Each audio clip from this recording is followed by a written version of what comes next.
was a courtesy call Mr. Barhan was making with the leader of the opposition, and it's his first visit here to the office, and I believe it was a very important engagement, because it is important that the High Commission understands the way we see things and understand the way our supporters feel. We made it very clear that the PPP had a one-seat majority in the National Assembly. And this has been a situation that has existed in the 11th Parliament and in the 10th Parliament, where there is always a one-seat difference between the parties. So for almost 15 years, if you were to put it that way, you've always had a one-seat difference. And so any regime, any administration that recognizes that they have a one-seat difference cannot behave as if they had 100%. And it emphasizes the need for consultation and for dialogue if the country is to move forward. This meeting with the Canadian High Commission follows meetings I have had here with the British High Commissioner, the new British High Commissioner, and the Deputy to the Ambassador of the United States of America. So that this pattern of consultations is very important, so that our views are understood in the capitals of the countries where these ambassadors and high commissioners that they represent.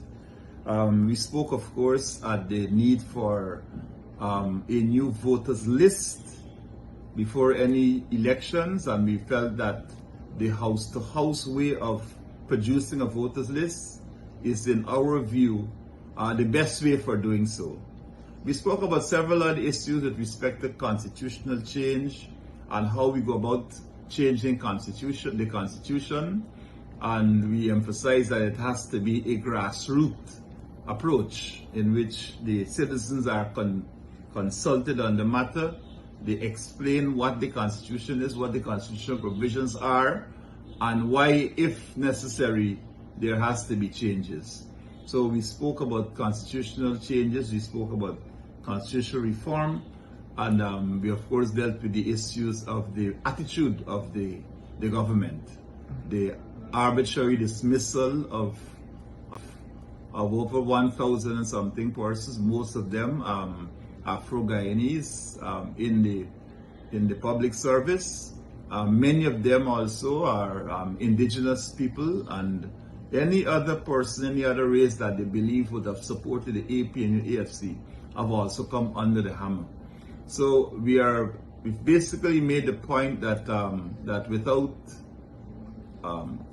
constructive engagement, that the country will not be able to realize its full economic potential, because if you have half or more than half of the people left behind, all the benefits that accrue from oil and all of the other economic activities in this country will continue to go to one group of people.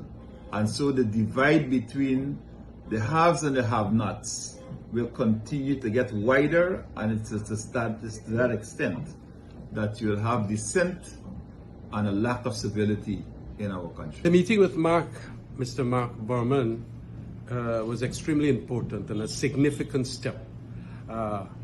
We need, as opposition members and leaders, to talk to the diplomatic corps and to give them our side of so many issues. Of course, they're also going to talk with the government side, and they'll get their perspective.